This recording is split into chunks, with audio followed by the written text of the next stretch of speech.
Evangelho segundo João, capítulo de número 4.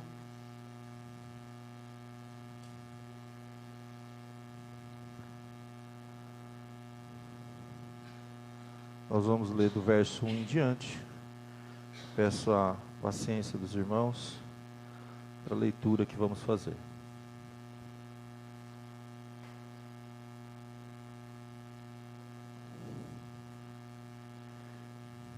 Diz assim a palavra de Deus. Quando, pois, o Senhor veio a saber que os fariseus tinham ouvido dizer que ele, Jesus, fazia e batizava mais discípulos que João, se bem que Jesus mesmo não batizava, e sim os seus discípulos, deixou a Judeia, retirando-se outra vez para a Galileia. E era-lhe necessário atravessar a província de Samaria. Chegou, pois, a uma cidade samaritana chamada Sicar, perto das terras de Jacó, dera a seu filho José. Estava ali a fonte de Jacó. Cansado da viagem, assentara-se Jesus junto à fonte, por volta da hora sexta. Nisto veio uma mulher samaritana tirar água. Disse-lhe Jesus: dá-me de beber. Pois seus discípulos tinham ido à cidade para comprar alimentos. Então lhe disse a mulher samaritana: como sendo tu judeu, pedes de beber a mim, que sou mulher samaritana? Porque os judeus não se dão com os samaritanos. Replicou-lhe Jesus: se conheceras o dom de Deus, e quem é o que te pede, dá-me de beber, tu lhe pedirias, e ele te daria a água viva. Respondeu-lhe ela: Senhor, tu não tens com quem tirar, o poço é fundo, onde, pois, tens a água viva? És tu, porventura, maior do que Jacó, o nosso pai, que nos deu o poço, do qual ele mesmo bebeu, e bem assim seus filhos e seu gado? Afirmou-lhe Jesus: quem beber desta água, tornará a ter sede. Aquele, porém, que beber da água que eu lhe der, nunca mais terá sede. Pelo contrário, a água que eu lhe der, será nele uma fonte a jorrar para a vida eterna. Disse-lhe a mulher: Senhor, dá-me dessa água, para que eu não mais tenha sede, nem precise vir aqui buscá-la. Disse-lhe Jesus: vai, chama teu marido e vem cá. Ao que lhe respondeu a mulher: não tenho marido. Replicou-lhe Jesus: bem disseste, não tenho marido, porque 5 maridos já tiveste, e este que agora tens não é teu marido. Isto disseste com verdade. Senhor, disse-lhe a mulher, vejo que tu és profeta. Nossos pais adoravam neste monte. Vós, entretanto, dizeis que em Jerusalém é o lugar onde se deve adorar. Disse-lhe Jesus: mulher, podes crer-me que a hora vem, quando nem neste monte, nem em Jerusalém adorareis o Pai. Vós adorais o que não conheceis. Nós adoramos o que conhecemos, porque a salvação vem dos judeus. Mas vem a hora, e já chegou, em que os verdadeiros adoradores adorarão o Pai em espírito e em verdade. Porque são estes que o Pai procura para seus adoradores. Deus é espírito, e importa que os seus adoradores o adorem em espírito e em verdade. Eu sei, respondeu a mulher, que há de vir o Messias, chamado Cristo. Quando ele vier, nos anunciará todas as coisas. Disse-lhe Jesus: eu sou, eu que falo contigo. Neste ponto chegaram os seus discípulos e se admiraram de que estivesse falando com uma mulher. Todavia, nenhum lhe disse: que perguntas, ou por que falas com ela? Quanto à mulher, deixou o seu cântaro, foi à cidade e disse àqueles homens: vinde comigo e vede um homem que me disse tudo quanto tenho feito. Será este porventura o Cristo? Saíram, pois, da cidade e vieram ter com ele. Até aqui. Nós vamos orar, pedir a bênção e a direção de Deus. Vou pedir para os irmãos, isso, coloca lá no telão. Eu vou pedir para os irmãos ajustarem a câmera, que a câmera está, eu estou do lado assim, que eu acompanho aqui no celular. E para ficar um pouquinho melhor, tá certo? Vamos pedir a bênção de Deus para a mensagem dessa noite, que Deus possa falar ao nosso coração. Oremos. Senhor, nós te louvamos essa noite pela tua palavra, que vai falar, ó Pai, ao nosso coração, nesse encontro tão extraordinário, Senhor, maravilhoso, que Jesus teve com uma mulher.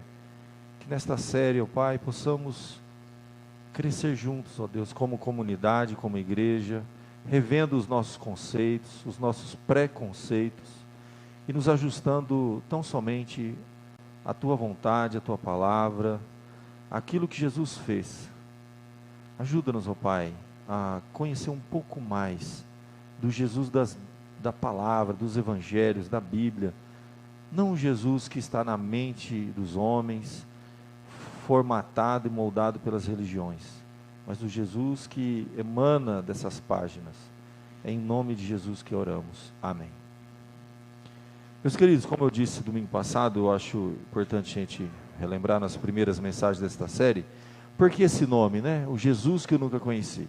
Eu me inspirei num livro, eu indico esse livro para vocês lerem, e eu até consegui ele em PDF, é muito antigo, eu não sei se já é de domínio, mas está no WhatsApp aí dos grupos. Esse livro conta a história,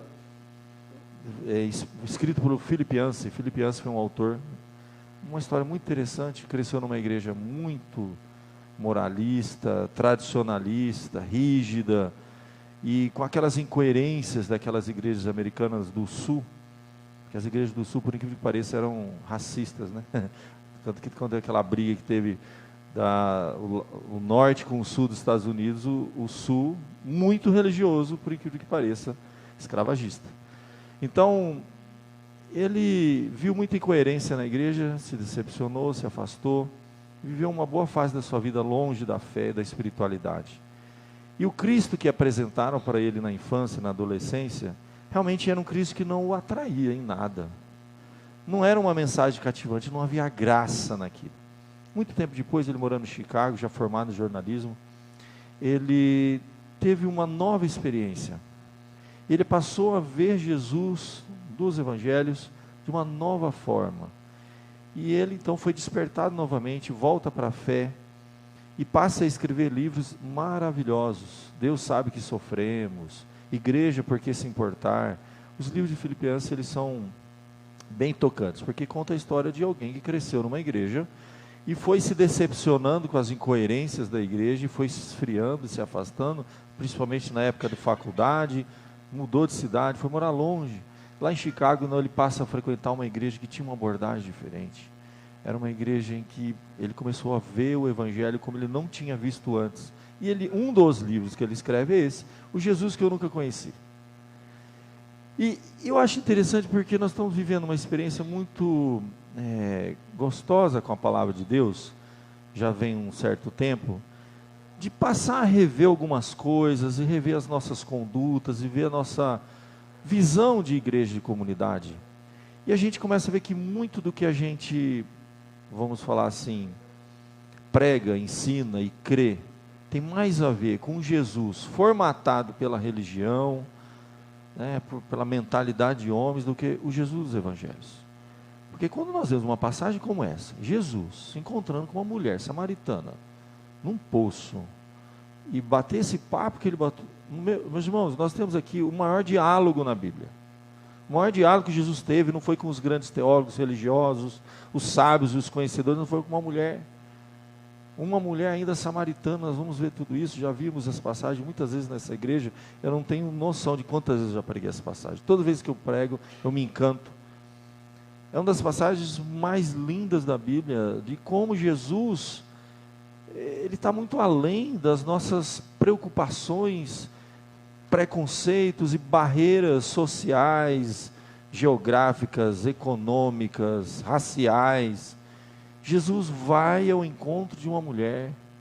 E é interessante que, meus irmãos, Jesus poderia fazer a água brotar a hora que ele quisesse, de onde ele quisesse. Jesus poderia ter contornado essa região de Samaria. Para quem não conhece, se você olhar no mapa, assim, você vai ver que você tem a região da Galileia, no alto, e embaixo você tem Judá. Samaria fica no meio. Eles ficavam passando de uma região para outra, e o território samaritano era um território perigoso, porque esses dois povos não se bicavam, o que é comum naquele lugar, naquela época, muito mais. Sempre teve isso, que a gente vê lá na região da Palestina, e você tem faixa de Gaza, e aqui não pode pisar, o outro é da outra. Meus irmãos, aquilo sempre existiu e eu acho que vai continuar existindo sempre. É interessante a gente lembrar quem eram os samaritanos. Os samaritanos, eles são o que nós chamamos de meio-judeus. É uma mistura racial de judeu com os assírios, e nasceu esse grupo aqui. E num período da história, os judeus quiseram purificar, vamos dizer assim, a raça, e isolaram os samaritanos, impediram eles de entrarem no templo, e aí eles falaram, tá bom, então nós também não queremos nada com vocês, e vamos fazer o nosso lugar aqui de adoração. E lá na região de Samaria, eles construíram um templo, em Gerizim, e lá eles adoravam a Deus. E eles acabaram desenvolvendo uma religião própria, uma espiritualidade própria. Eles não acreditavam em todos os textos da Bíblia, eles tinham apenas os primeiros 5 livros da Bíblia, o Pentateuco. Eles não tinham salmos, eles não criam nos profetas, não tinham nada, só tinham o Pentateuco. Então eles eram limitados teologicamente, mas dizem que eram muito fervorosos. E até hoje, nos dias de hoje, ainda existem ainda comunidades samaritanas naquela região. E esse povo, então, foi cada vez mais, vamos dizer assim, ao longo de séculos, né? Foi 700 anos antes de Cristo, quando começou essa briga. Então foram 7 séculos de briga, geração após geração. Eles não podiam se ver na rua.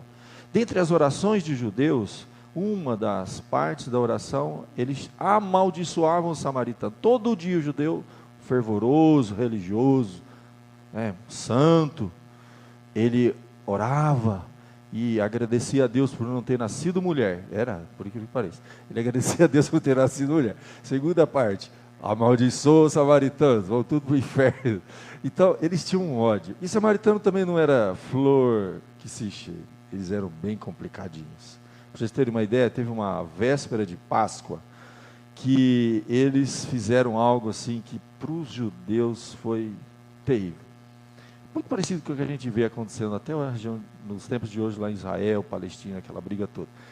Eles foram, violaram um túmulo, pegaram restos humanos e de madrugada, antes da Páscoa, entraram no templo, samaritanos, disfarçados de judeus, provavelmente. Entraram no templo e espalharam ossos humanos dentro do templo. Por quê?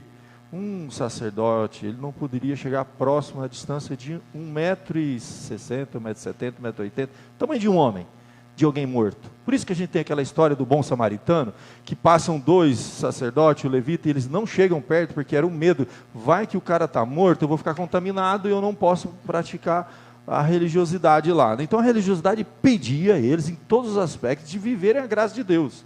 A religiosidade impediu eles de amar as pessoas. Pra você ter uma ideia, até, né? Dando um gancho aqui, que a história do bom samaritano, passa o sacerdote, passa o levita, passa, e ninguém toca no homem lá moribundo, né? Até que vem um bom samaritano, toca, salva e mexe e resolve o problema. Então, isso já mostra, eles não podiam chegar perto de alguém morto, porque eles ficariam contaminados espiritualmente, cerimonialmente, e não podiam participar. Naquele ano não teve a Páscoa. Aquele ano não teve as cerimônias como deveria ter. Por quê? Porque os samaritanos também não era coisa boa. Eles foram lá e fizeram isso aí de pirraça. Então, era uma briga que os irmãos não têm noção. Era ódio. Eles não se falavam, não podiam se ver. Se passar perto, um jogava pedra no outro. Era um negócio complicado.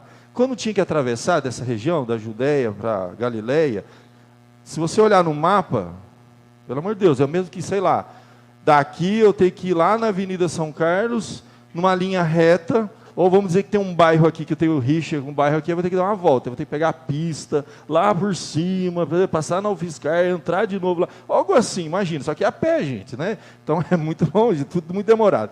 Tem uma passagem que eles estão para atravessar o território de Samaria, e aí eles pedem, os discípulos, nós vamos na frente, pedir autorização, porque tem que pedir autorização, para entrar no terreno samaritano.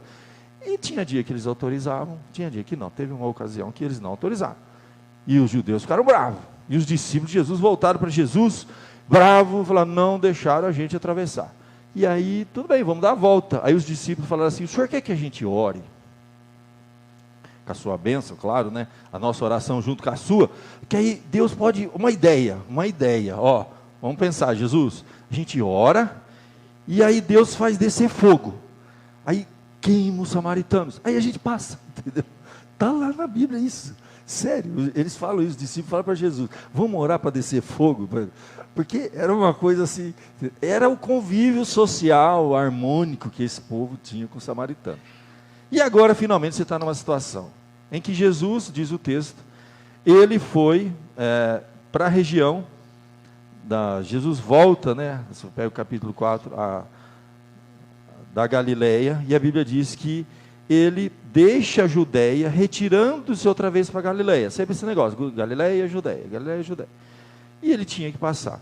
Só que ele diz uma coisa, era necessário, olha lá, tinha uma cidade chamada Samaritana, Sicar, perto das terras de Jacó, dera seu filho José, e ali tinha uma fonte, e ele então tinha que passar nessa cidade, porque já era um encontro que ele ia ter com essa mulher, já estava nos planos de Deus, Jesus encontrar com essa mulher, óbvio que não foi por acaso, óbvio que não foi uma coincidência isso, o texto diz que ele tinha que passar na região da Samaria, e porque nos planos de Deus, ele tinha que ter esse encontro, e a Bíblia diz então que ele já cansado, ele se assenta junto à fonte por volta da hora sexta. A hora sexta, trocando o relógio, é exatamente meio-dia.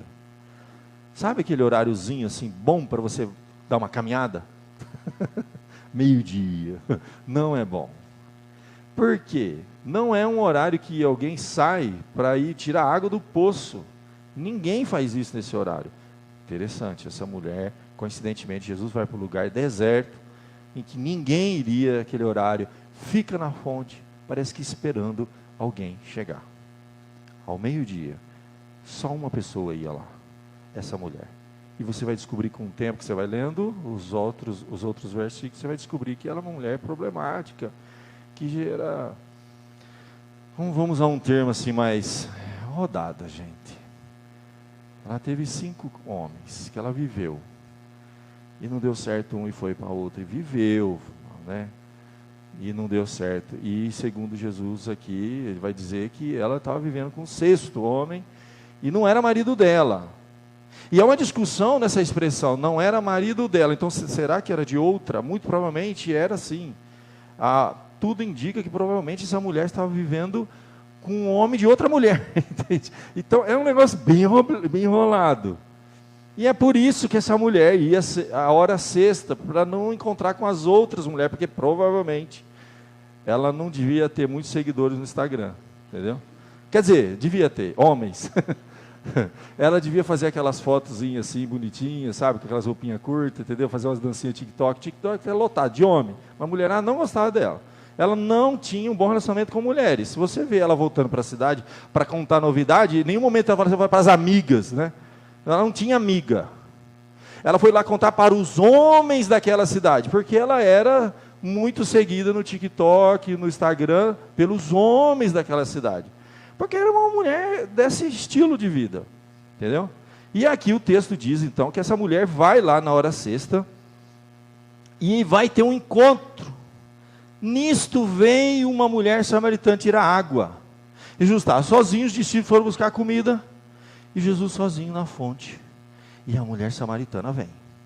Disse-lhe Jesus, já de cara, ele toma a iniciativa, ele se dirige à mulher, ele pede alguma coisa. Jesus podia ter arranjado água de qualquer jeito, gente. Eu acho interessante porque aqui já começa a repensar o Jesus que eu nunca conheci. Nós temos 2 discursos. Nós temos o discurso das necessidades e o discurso da espiritualidade. E nós da espiritualidade, presbiteriano, reformado, tradicional, 1859, nós já estamos quantos anos, gente? 150 e poucos anos aqui, né? Nós não pregamos o evangelho da necessidade, nós pregamos o evangelho da espiritualidade. Né? E se bobear, alguns já chegam de cara falando, aceita Jesus ou vai para o inferno. Porque o importante é espiritual. Pode morrer de fome, doente, desgraçado, aí, mas salvação eterna da alma. Gente, pensa aqui comigo esse diálogo de Jesus e como ele inicia essa conversa e qual o tópico dessa conversa. Sobre o que Jesus conversa com a mulher. Como conversa esse diálogo? Alguém sugere? Ele fala sobre o quê? Como é que conversa essa conversa? Ela gira em torno do quê? O quê? Água. Água era a maior necessidade para aquele povo. Água era a coisa mais importante. Água era uma necessidade. Água era um problema. Jesus usou sim, e não é errado a gente pensar isso. É que Jesus, ele abordou aquela mulher e começou uma conversa, um diálogo, e usou esse elemento para travar um diálogo maravilhoso, e lá no final, ele vai mostrar uma necessidade mais profunda. Então, isso me chama muita atenção. O Jesus que eu nunca conheci, ele chega para a mulher mais promíscua que existia naquela cidade de Sicar, provavelmente uma das mais, ele usa como elemento para começar o contato com aquela mulher, uma necessidade dela, que era um problema naquela época, a água era um problema para quem vivia no deserto. Então Jesus toca nas necessidades, ele nos vê integralmente. É óbvio que ele não para aí, é óbvio que o Evangelho não existe para trazer água para as pessoas, cura para as suas doenças e solução para os seus problemas financeiros, mas são problemas reais, são problemas humanos, são problemas palpáveis. E a gente tem que tomar cuidado com o preconceito que a gente tem em chegar para as pessoas e falar, tá bem, tá vindo porque está quebrado. Era empresário, era rico, andava de carrão, estava nem aí para Deus, agora quebrou, está vindo para a igreja, né? E se Deus quer usar aquele caminho para chegar naquela pessoa? Está vindo porque está doente agora está lascado, está enfermo, agora busca a Deus. Como se a gente fosse melhor. Deus pode sim, sem dúvida, e o Jesus dos evangelhos, o Jesus desse encontro de Samaria, pode chegar numa pessoa num momento de necessidade, que são portas que se abrem, oportunidade. Jesus vai no ponto, e a conversa dele vai girar em torno de uma necessidade daquela mulher, que era a questão da água. Ele pede primeiro, ele dá-me de beber, porque os seus discípulos tinham ido à cidade para comprar alimento. A mulher fica assim, sem entender. A resposta dela, como? Peraí. O senhor é judeu. Naquela época a gente tem que entender o seguinte, as pessoas se identificavam já pelas vestes. De longe um viajante via, está vindo um judeu, está vindo um samaritano, está vindo um romano, está vindo um assírio. Pela roupa você já identificava a pessoa. Então, de cara, ela já, obviamente Jesus falando então mais ainda, identificou ele como judeu. Como que sendo tu judeu? O problema era de ordem racial ali, existe uma barreira entre os dois. Está pedindo a mim, que sou mulher e samaritana. Ela destacou. Óbvio, como que você, um homem, está pedindo para mim, mulher? Ela está destacando. Então haviam dois problemas aqui. Ela era uma mulher e um rabi jamais conversava em público com uma mulher. Nem um homem conversava com qualquer mulher na rua assim, sabe? Ela tinha muito problema social lá naquela época. E agora, um rabi conversar com uma mulher, nunca. Um judeu com uma samaritana, jamais. E ela fala assim, eu sou mulher, está vendo? E eu sou samaritana. Você é judeu. Como? Não tinha, isso era impensável, isso era inconcebível. Jesus fazendo isso, ele iria escandalizar as pessoas. Ele iria escandalizar. Era o mesmo que, por exemplo, alguém me visse, ainda tem aqueles travestis na Getúlio Vargas aqui? Tem, né? Você já pensou, se alguém me vê conversando com um travesti à meia-noite lá na Getúlio Vargas? É mais ou menos isso. Eu estou lá na Getúlio Vargas, batendo um papo com o travesti, entendeu? Aí passa um presbítero de carro. Imagina a cena. Depois passa um diácono, presidente da SAF. A igreja vê o pastor Edgar lá na Getúlio Vargas conversando com um travesti à meia-noite. Um coração bom vai falar assim, está evangelizando. Entendeu? Olha que bênção de pastor que a gente tem, né? O coração ruim fala assim, tem alguma coisa errada. Olha, ele está viúvo, entendeu? O negócio não está certo, ele precisa de ajuda. Entende? Então, gente, é nesse nível pior. Jesus bateu um papo com uma mulher lá no poço, samaritana, naquelas condições, nem ela tinha problema. Mas como eu sou mulher, sou samaritana, você está pedindo coisa para mim? Você está falando comigo, não era nem para você falar comigo. E interessante, outra observação que a gente faz. João escreve um evangelho, não é para judeu ler. Porque se fosse para judeu, ele não precisa fazer essa observação que ele faz aqui, no final do verso 9. Porque os judeus não se dão com os samaritanos, viu, gente? Você percebe que o Evangelho de João não foi escrito para judeu? Óbvio que judeu sabe disso. E ele está falando assim, porque os samaritanos não se dão com os judeus. Então, muitos acreditam que o Evangelho de João foi, por isso que ele se destaca dos demais. Ele tem um diferencial. Você vê que a gente fala, Mateus, Marcos e Lucas são muito parecidos. Eles começam, desenvolvem, terminam muito parecidos. A gente chama de evangelhos sinóticos. É um termo técnico usado lá no seminário. Porque eles são muito parecidos. O de João não, ele sai totalmente do padrão. Ele entra num esquema filosófico. No princípio era o verbo estava com Deus, e o verbo se fez carne, porque ele realmente escreve para um outro nível de gente, entendeu? Que não é judeu. E ele está dando explicações. Se você ler o Evangelho com esse olhar, você vai perceber que ele fica o tempo todo explicando. Sabe por quê? Vou contar para vocês. Judeu não se dá com samaritano de jeito nenhum, viu, gente? Vamos continuar a história. Ele está explicando para alguém, ele está contando a história para alguém que não é do contexto ali, do povo judeu. E aí então, Jesus vai responder, olha, se você conhecesse o dom de Deus e quem é o que te pede, dá-me de beber, tu lhe pedirias e ele te daria água viva. Jesus parte de uma necessidade humana, de um problema social, quebrando barreiras políticas, tudo, gente, tudo. E por que escolheu uma mulher samaritana? Jesus poderia ter falado da vida eterna com uma outra mulher qualquer, e registrado aqui para a gente. Gente, o Evangelho, ele tem que estar acima dessas barreiras.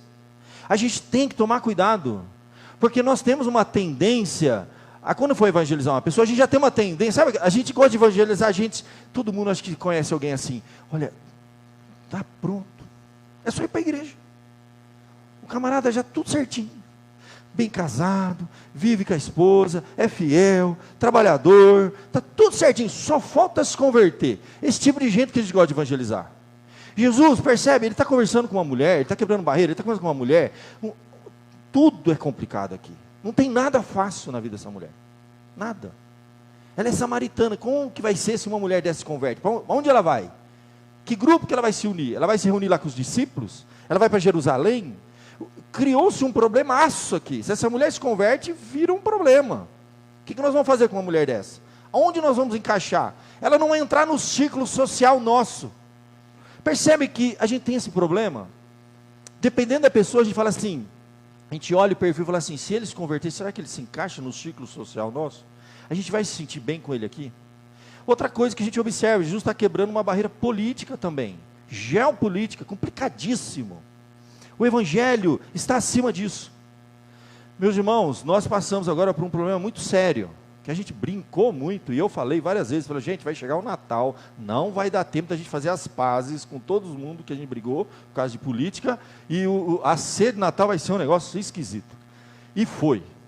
E eu conheço muita gente que não está falando com amigo, parente, familiar, por questões políticas, e gente da mesma fé.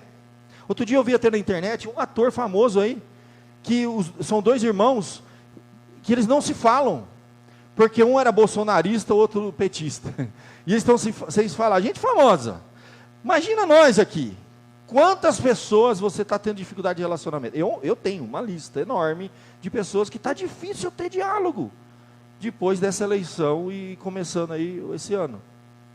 Meus irmãos, isso é uma barreira. O Evangelho tem que estar acima disso. Isso não pode me dividir. Nem dentro da minha casa, nem dentro da minha igreja. Teve igreja que dividiu, teve gente que saiu de igreja por causa disso. Teve pastor que também não teve sabedoria, que pegou o púlpito e mandou ver de um lado e de outro. Tem igreja mais de esquerda, a gente tem isso aqui. E tem igreja de mais de direita. Meus irmãos, o Evangelho não pode. Não pode, nós temos um problema muito mais grave, muito mais sério. Não de uma discussão de dois partidos políticos que começou aqui na década de 80, 90. Não, nós estamos falando de 7 séculos. De pessoas que se matavam em guerra. De famílias que guardam mágoas, entende? Como acontece hoje. Por que que nunca? Porque não há perdão, ninguém quebra aquele ciclo. Sabe, o avô já foi morto pelo avô do outro. Aí os pais já estavam se matando, os filhos, os netos, de geração após geração. Era assim que funcionava. E Jesus, ele está quebrando isso. E o Evangelho vai quebrar isso. E quando a gente lê Atos dos Apóstolos, o evangelho vai para Samaria, as pessoas se convertem em Samaria, o Espírito Santo desce, falei domingo passado sobre isso, para quebrar essa barreira, e dirá depois com os gentios, quando vai o evangelho entrar na casa de Cornélio e tudo mais. Então um exemplo a gente vê, o evangelho não pode, o evangelho ele quebra isso. A gente tem que estar acima, a gente tem que olhar para a pessoa, eu não concordo com o seu pensamento em alguns aspectos, eu não concordo com as suas ideias, suas ideologias, mas existe algo maior que nos une. Jesus não pode ser menor do que isso. Jesus não pode estar abaixo disso. E não é fácil a gente lidar com isso, gente. Dentro da nossa família, dentro dos grupos de WhatsApp. Tem grupo de WhatsApp, eu tenho família, a família é muito grande. A parte da minha mãe é lá do norte. Então assim, a minha avó teve 7 filhos, né? E cada filho teve mais 7. Você imagina. E muito envolvido politicamente na coisa. Meu tio foi prefeito 2 vezes da cidade, foi candidato, deputado federal. Simão Jatene é casado com a minha família. A família Jatene é uma parte da minha família. Governador lá do Pará. A família lá do Pará, minha, é muito envolvida politicamente. Meu avô era vereador na cidade. As brigas, você não tem noção. Nós tivemos que criar um outro grupo do WhatsApp. Eles criaram um grupo que chama Agora Vai. Olha o grupo que... Aí tirou um monte de gente que era do partido separado. Mas o que adianta? Não é o grupo da família, é o grupo político isso aqui. Agora só tem gente que fala a mesma língua. Criaram um novo grupo, chama Agora Vai. Me colocaram lá. Eu nem falo lá, entendi. Eu nem falo lá, porque dá briga. Eu não posso falar nada. De vez em quando eu posso lá, oh, Deus abençoe, bom dia. Sabe aquele negócio meio de safo, grupo de safo, né? Bom dia, boa noite. E pronto. O meu avô, nunca esqueço desse negócio. Ele na época, era o primeiro presidente que a gente teve na eleição. Quem foi? O Collor de Mello, foi o primeiro que foi eleito? Foi um dos primeiros? Hã? O Collor, foi ele, foi o Collor. Ele era, nossa, porque ele é lá do Nordeste, né? Foi criado no Norte, mas ele era do Nordeste. Meu avô era do Collor, ele tinha o quadro do Collor, o pôster na parede. Collor, ninguém podia falar mal do Collor, que ia dar briga na casa do meu avô. E ele morava com a minha tia. E os primos, meus primos, tudo odiavam o Collor de Mello. Tudo de outra linha. Era uma briga, não podia falar. E toda hora eles entravam lá no quarto do vô, falavam, tira esse negócio daqui, que imagem horrível, como você consegue dormir olhando para esse negócio? E era aquela briga, aquela brincadeira, aquela briga. Mas um dia sumiu aquele quadro. Ah, meu avô saiu da casa da minha tia. Ficou mais de ano sem falar, foi um negócio feio, foi uma briga. E ninguém, não foi, os primos falaram, não fui eu, não foi você. Alguém tirou aquele quadro de lá, deu uma briga na família. Muito tempo depois, foram arrastar um móvel pesado, daqueles antigos, tinha caído. Ficaram mais de ano sem se falar, por causa de um quadro do Collor. Gente, o brasileiro tem um negócio, né? A gente é apaixonado. A gente deixa de falar com entes queridos por causa de partido político. Então, o evangelho tem que quebrar isso. Nós estamos acima disso. Olha o exemplo para você ver, com uma coisa séria. Entendeu? Então, o negócio é complicado. E não é fácil. E quando eu vejo Jesus se encontrando com essa mulher, abrindo um diálogo enorme, falando da salvação eterna e mostrando que existe algo que está acima. Eu tenho certeza que todo mundo aqui tem algum probleminha nessa área. Esse texto eu acho que serve para a gente. Ele é muito pertinente para essa hora. Não é fácil, né? O pessoal de esquerda acha que quem é de direita é do demo, porque é as coisas que a gente, né, defende. E tem gente de direita que acha que quem é de esquerda é do demo. E os dois estão lá com a opinião fechada e não tem conversa, não tem diálogo. Então nós vamos ter que achar um outro canal para comunicar com as pessoas que pensam diferente da gente em algumas áreas. Não é fácil. Aqui, meus queridos, Jesus quebrou todas essas barreiras e foi para a questão espiritual. Começou de uma necessidade física, social, água, fonte da vida, água. E aí ele começa agora do verso 9 e 10, falar sobre questões espirituais. Se conheceras o dom de Deus e quem é o que te pede dar de beber, tu pedirias e eu lhe daria água viva. Jesus já está puxando para a espiritualidade, água viva. A mulher então, olha, ela vai ficar, eu quero essa água, para não precisar vir aqui mais. Para ela era um problema social. Ela tinha dificuldade de relacionamento. E é um debate e Jesus vai reforçar. Quem bebe dessa água, verso 14, vai voltar a ter sede. Verso 13. Aí verso 14 Aquele, porém, que bebe da água que eu lhe der, nunca mais terá sede. Pelo contrário, a água que lhe der será nele uma fonte para jorrar a vida eterna. Jesus já espiritualizou a conversa. Ele saiu daquele poço. Ele está falando da vida eterna. Ele está falando de uma fonte espiritual. Mas ele começou com a água. É um Jesus que faz repensar muita coisa. E que a gente deveria olhar para as pessoas como Jesus olhava. Eu até outro dia estava lendo, né, sobre isso. Falar de Jesus do jeito de Jesus. Não falar de Jesus como um presbiteriano, um batista, um metodista. Falar de Jesus do jeito que Jesus falava. Olhar para as pessoas como Jesus olhava. Ele estava vendo uma necessidade. E ele chegou no coração daquela mulher, através daquele diálogo, passando por cima de muitas barreiras sociais, culturais e tudo mais. Senhor, me dá dessa água para que eu não tenha mais sede e não precise vir aqui. Agora Jesus vai descer para um outro nível. O que geralmente acontece, ele vai tratar dos problemas pessoais dela. Só que, como igreja, a gente tem esse risco. A gente já começa tratando desses problemas. Porque você vê uma pessoa para a gente e pergunta, como é que está a sua vida? Você está casado, amaziado, enrolado, o que é? A gente já vai de cara nesse problema, porque não, para vir para a igreja tem que acertar a vida. Jesus falou sobre água, Jesus falou sobre a vida eterna, Jesus conversou muitas coisas. No final, Jesus fala para ela, vai, chama teu marido e vem cá. Por que Jesus falou isso? Jesus foi no ponto. Ele está descendo o nível e entrando na vida íntima dessa mulher. E essa mulher foi honesta, sincera, e isso tocou Jesus. Ela disse, eu não tenho marido. Jesus elogia, bem disseste. Isso é verdade, você é uma mulher honesta, sincera, gostei de você. Você está dizendo a verdade, você não tem marido. Porque você já teve 5. E o que você tem agora não é teu marido. Alguns acreditam que pode ser, seja uma mulher que estivesse vivendo em adultério, um amante, alguma coisa errada tinha. Uma coisa certa não era. Essa mulher era odiada pela sociedade naquela época. Então o negócio era sério, complicadíssimo. Jesus estava aqui, travando o maior diálogo que ele teve com uma pessoa aqui na terra, foi com essa mulher. Faz a gente repensar muita coisa, gente. Como igreja, como tudo, eu falo, para tudo. Nós estamos impedindo, a nossa religiosidade está impedindo o evangelho chegar em algumas pessoas.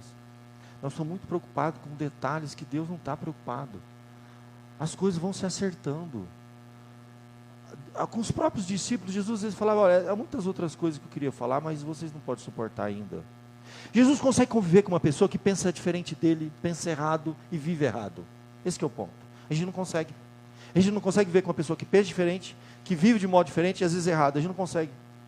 Jesus, ele tolerava a pessoa para que o tempo certo, ela vai crescer, ela vai amadurecer. Há muitas outras coisas que eu queria vos falar, mas vós não podeis suportar.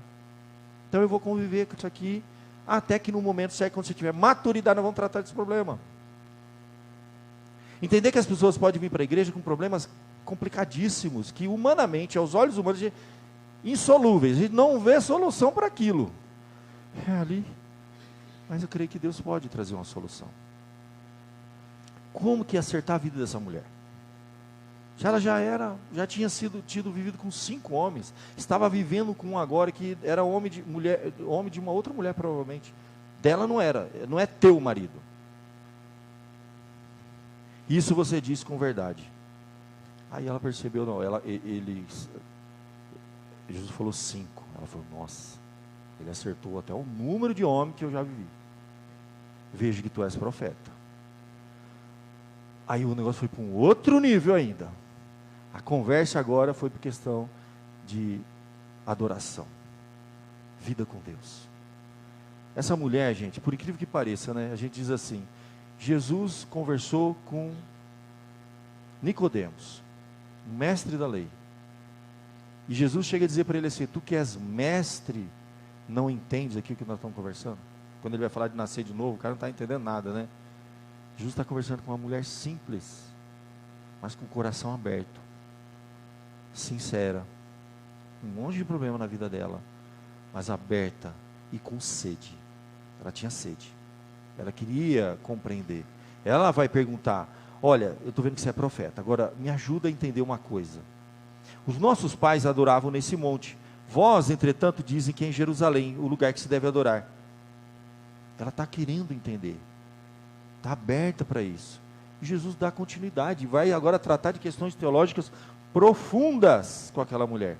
Olhe só o nível de conversa. Jesus vai fazer aqui uma mudança na história da fé, da religião, da espiritualidade.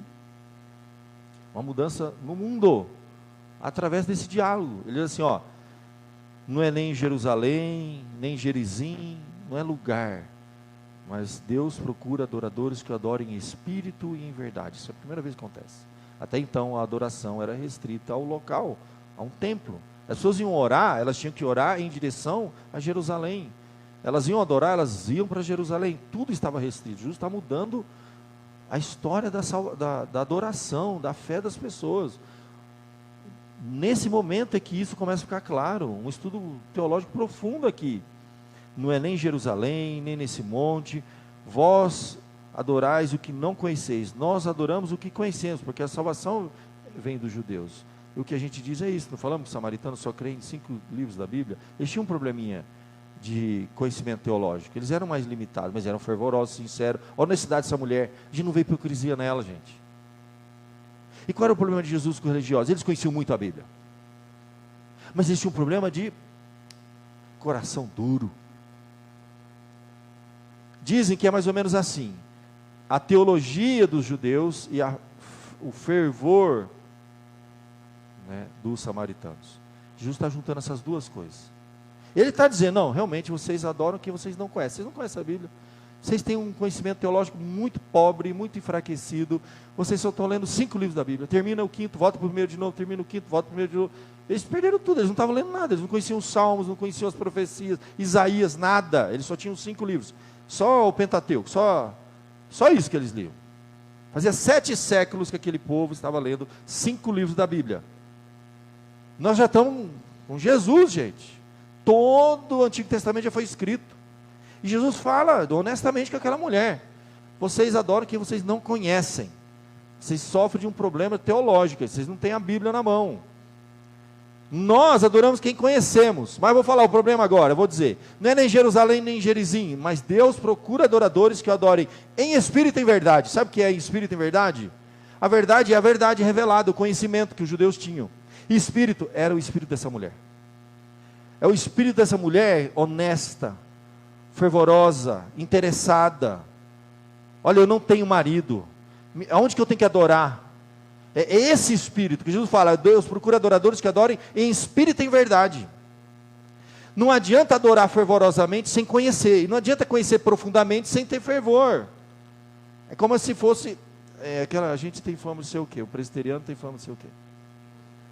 Sorveteriano, frio, oração, aquela coisa, né? A gente conhece a Bíblia, geralmente é assim, né? Eu vi isso de um amigo meu que foi nos Estados Unidos e falou assim: nossa pastor, lá é assim, ó, as igrejas presbiterianas que eu visitei, o templo era desse tamanho, e o prédio de educação cristã era 3 vezes maior. Então assim, é mais ou menos o que a gente é, entende? A gente é muito bom de teologia, mas a gente tem um probleminha com o negócio, entendeu? E é geralmente isso. Então é como se Jesus estivesse falando assim: vamos juntar um presbiteriano com um penteca bem fervoroso, aí vai ser bênção, entendeu? Aí vai ser bênção, entendeu? Com conhecimento teológico profundo, a glória, amém. Aí, irmã, tá vendo? Mas vamos segurar as pontas aí, né? A gente é presbiteriano. Mas o fervor desse povo me admira. Me admira, gente. O culto vai lá, é 3 horas. Hoje podemos, gente, ter 3 horas de culto aqui? Não. O pessoal já não aguenta, gente. Você já quer ir embora. Entende? Está cansado, né? O presbiteriano tem esse negócio. A gente tem hora para adorar, né? A gente fica olhando o relógio. Entende? Mas a gente conhece a Bíblia. Conhece a Bíblia. Jesus está falando com uma mulher que tinha um fervor, coração, sinceridade, verdadeira. É isso aí que eu estou procurando. Mas vocês não conhecem nada da Bíblia. Deus procura adoradores que os adorem em espírito e em verdade. São estes que o Pai procura para seus adoradores. Deus é espírito, importa os seus adoradores o adorem em espírito e em verdade. Essa é a ideia do texto, gente, claramente. E aí depois disso, ele se revela como Messias. Deus vai fazer uma obra na vida daquela mulher. E ela é considerada uma das primeiras missionárias. Ela sai dali para anunciar, claro que ainda os homens, né? Não sei como que ela vai resolver a vida daquelas mulheres daquela cidade. Óbvio que ela vai acertar a vida. Entende? No encontro com Jesus, ninguém sai do mesmo jeito. Como é que pode? Óbvio que não. E a Bíblia diz que ela sai naquela cidade e vai dizer aqueles homens, ela deixou o cântaro, que era, tudo girava em torno da água, começou a, ela nem quer saber de água agora, gente, ela largou o cântaro, percebe? A necessidade é um meio, não é um fim. Larga o cântaro, corre a cidade e vai dizer àqueles homens, e ela começa a anunciar para todos os homens. Eu imagino lá, ela pega lá no WhatsApp, lá o grupo dos homens da cidade, e começa a falar, gente, eu encontrei um homem que me disse tudo que eu tenho feito. Imagina os homens, tudo. Entenderam? Se ela saía com os homens daquela cidade, ela encontrou alguém que sabe toda a vida dela. O que foi? Ele entrou no seu WhatsApp, ele soube a sua senha, ele sabe de tudo que você está fazendo. Eles entraram em pânico, estou brincando. Eles foram lá ver. A Bíblia diz que eles foram. E aí a Bíblia fala, então vinde comigo e vede um homem que me diz tudo que eu tenho feito. Saíram, pois, da cidade e foram ter com ele. Gente, juntou uma multidão lá, trazido por essa mulher. Ela já estava levando gente para Jesus. Uma mulher com a vida complicadíssima, promíscua, gente, promíscua.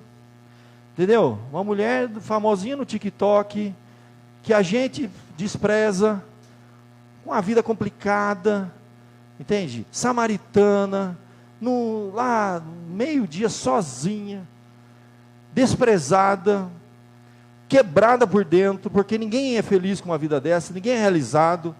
Que tipo de vida é essa, gente? Ter que ir sozinha lá. Ela se sentia solitária, ela sentia tudo quanto é tipo de preconceito que você pode imaginar. Essa mulher era doente emocionalmente, com toda certeza, carecia da graça e da misericórdia de Deus. Jesus olha com olhos para pessoas assim, não julgou em nenhum momento essa mulher, não pisou nessa mulher.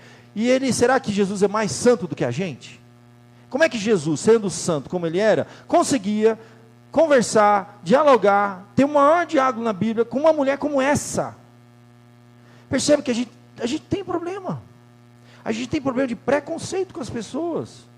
O nosso preconceito vai num outro nível.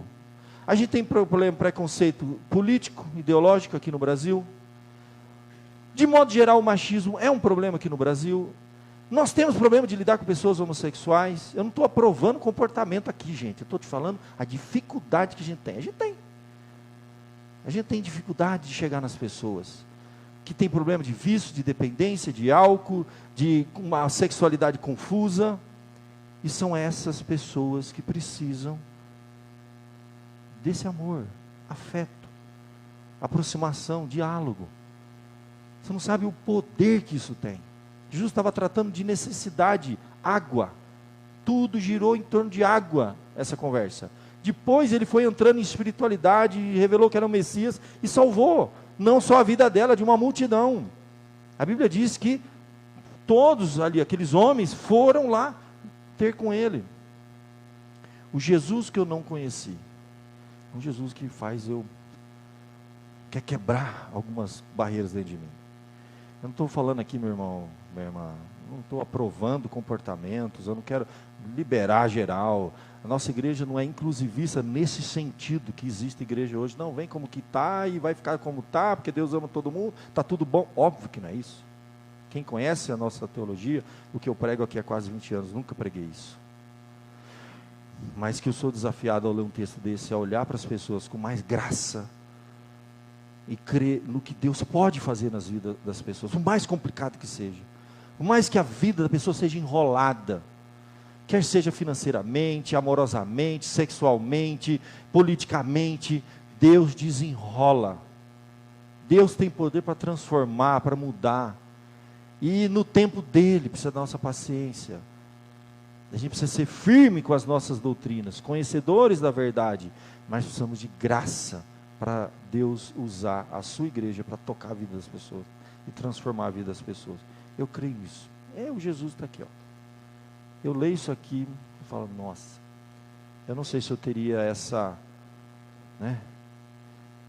Que Jesus teve. Esse carinho, esse amor, uma mulher tão complicada. E eu falava, vixe, é problema, essa mulher vai dar muita dor de cabeça, pelo amor de Deus, deixa quieto. Vamos procurar alguém que já está quase convertido, que a gente só muda para cá e tá bom. A gente prefere assim, às vezes é mais fácil. Mas Jesus quer usar a minha e a sua vida. Vinde comigo, disse a mulher. Deus vai usar, e Deus quer usar a minha e a sua vida, para alcançar a pessoa. Sabe aquela pessoa? Pensa agora, vamos fechar essa noite de uma forma prática. Pensa numa pessoa que você tem dificuldade. Pode ser até alguém próximo de você, pode ser um conhecido, um parente, que você tem dificuldade, que tem barreira.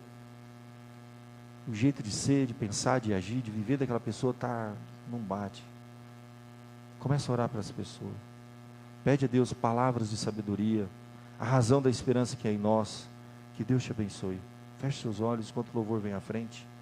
Vamos pensar nesses homens e mulheres que estão lá fora, uma vida complicadíssima, e quem sabe Deus quer te usar para chegar nessa vida, para tocar nessa vida, para falar do amor de Deus para essa vida, sem preconceito, sem tabus. Não é aprovar comportamento. Aquela velha história de Filipenses, Deus nos ama bastante para nos aceitar como nós somos, e estamos, mas nos ama demais para permitir que a gente continue o mesmo. A transformação é inevitável. Em nenhum momento Jesus falou para aquela mulher, olha, para com isso, você tem que mudar de vida, mulher. Não. Ela saiu de lá com vontade de mudar de vida, obviamente. Vamos orar.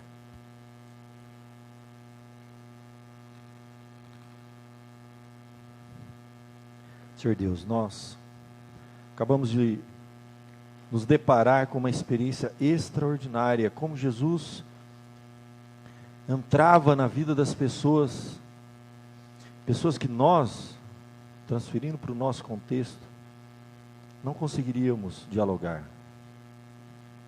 não conseguiríamos tocar, passar horas conversando, nos aproximar, porque os nossos preconceitos, as nossas concepções, elas nos impediriam, Pai.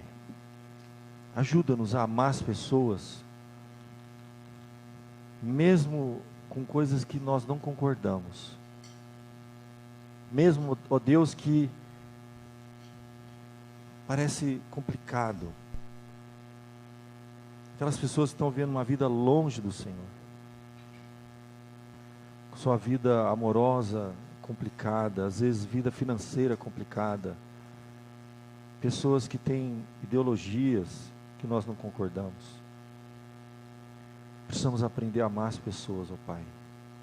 E é um desafio que nós temos.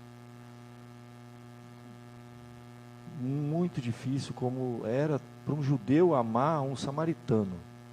É para nós, cristãos, amar pessoas que nós não concordamos, que estão na nossa sociedade, que é do nosso convívio social muitas vezes, mas nós passamos de longe, nós evitamos. Nós temos a verdade, o conhecimento, nós temos o Messias, querendo chegar nessas pessoas, querendo dialogar com essas pessoas no deserto, no poço, e nós evitamos, ó Pai. Tira de nós esses preconceitos, tira de nós essas barreiras. Ajuda-nos, ó Pai, a nos colocar nas Tuas mãos como um instrumento de transformação da sociedade, de famílias que precisam da Tua graça. Ajuda-nos a incluir nas nossas orações, não só as nossas necessidades, mas necessidade de pessoas que, quem sabe, estão perto de nós.